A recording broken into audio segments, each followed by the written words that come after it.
ಪಾಲಿಕೆಯಲ್ಲಿ ಕಾರ್ಯನಿರ್ವಹಿಸುತ್ತಿರುವ ಭ್ರಷ್ಟ ಕಂದಾಯ ನಿರೀಕ್ಷಕರಾದ ಮುಜಾಹಿದ್ ಅವರ ಮೇಲೆ ಕ್ರಮಕ್ಕೆ ಒತ್ತಾಯಿಸಿ ಸ್ವಾಭಿಮಾನಿ ಕರ್ನಾಟಕ ರಕ್ಷಣಾ ವೇದಿಕೆ ಒತ್ತಾಯಿಸಿತು. ಈ ಸಂಬಂಧ ಜಿಲ್ಲಾಡಳಿತಕ್ಕೆ ಮನವಿ ಪತ್ರ ನೀಡಿದ ಸಂಘಟನೆಯು ಮುಜಾಹಿದ್ ಅತಿಯಾದ ಲಂಚಬಾರಕರಾಗಿದ್ದಾರೆ, ಅವರಿಗೆ ತಕ್ಷಣ ಮೂಲ ಸ್ಥಳವಾದ ಸಿಂಧನೂರಿಗೆ ವರ್ಗಾವಣೆ ಮಾಡಲು ಆಗ್ರಹಿಸಿದರು. ಈ ಖಾತಾ ಸೇರಿದಂತೆ ಯಾವ ಮಹತ್ವದ ಖಾತೆಗಳ ದಾಖಲೆಗಳನ್ನು ಲಾಗಿನ್ ಮಾಡುತ್ತಿಲ್ಲ. ಟೇಬಲ್ ಮೇಲೆ ಹಣವಿಟ್ಟರೆ ಕೆಲಸ ಮಾಡುವ ದುರ್ವ್ಯವಸ್ಥೆ ಸೃಷ್ಟಿಯಾಗಿದೆ. ಇವರಿಗೆ ಪ್ರಭಾರಿ ಎಂದು ನೇಮಕ ಮಾಡಿರುವುದೇ ಅನುಮಾನವೆಂದು ಮೂಡಿಸಿದೆ. ಇವರನ್ನು ಮೂಲ ಸ್ಥಳಕ್ಕೆ ವರ್ಗಾಯಿಸಿ ಜನರ ಶೋಷಣೆ ತಪ್ಪಿಸುವಂತೆ ಸಂಘಟನೆಯ ಕಲ್ಯಾಣ ಕರ್ನಾಟಕ ಅಧ್ಯಕ್ಷರಾದ ಕೆ ರಾಮು ಒತ್ತಾಯಿಸಿದರು. ಪ್ರತಿಭಟನೆಯಲ್ಲಿ ಕೆ ಬಸವರಾಜ್, ಕೆ ಆಂಜನೇಯ, ಸೂರಿ ಮತ್ತು ನೂರಾರು ಜನ ಕಾರ್ಯಕರ್ತರು ಭಾಗವಹಿಸಿದ್ದರು.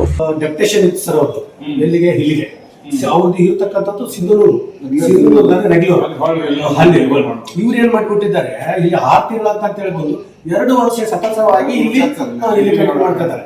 ಈ ಖಾತಕ್ಕ ಮತ್ತು ಬೇರೆ ಬೇರೆ ವಿಷಯದ ಯಾವ್ಯಾವ ದಾಖಲಾತಿಗಳು ಕೊಟ್ರೆ ಅವ್ರ ಫೈಲ್ಗಳನ್ನು ಹಂಗೆ ಇಟ್ಬಿಡ್ತಾರೆ.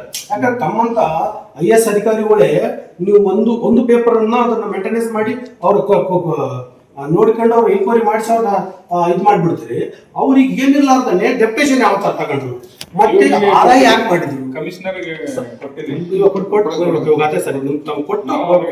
ಅದೊಂದು ಇವಾಗ 6 ತಿಂಗಳಾಗಿದ್ದಲ್ಲ ಸರ್.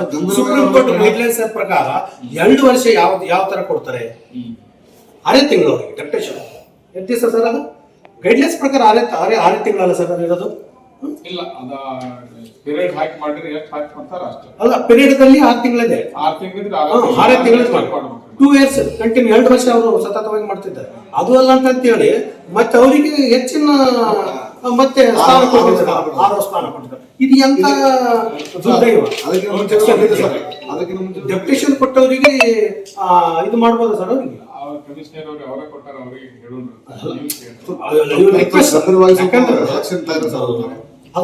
ಅದನ್ನ ಇದು ಮಾಡ್ಬೇಕಲ್ಲ ಸರ್. ಮಾಡೋದೇ ರೂಲ್ಸೇ ಇಲ್ಲ.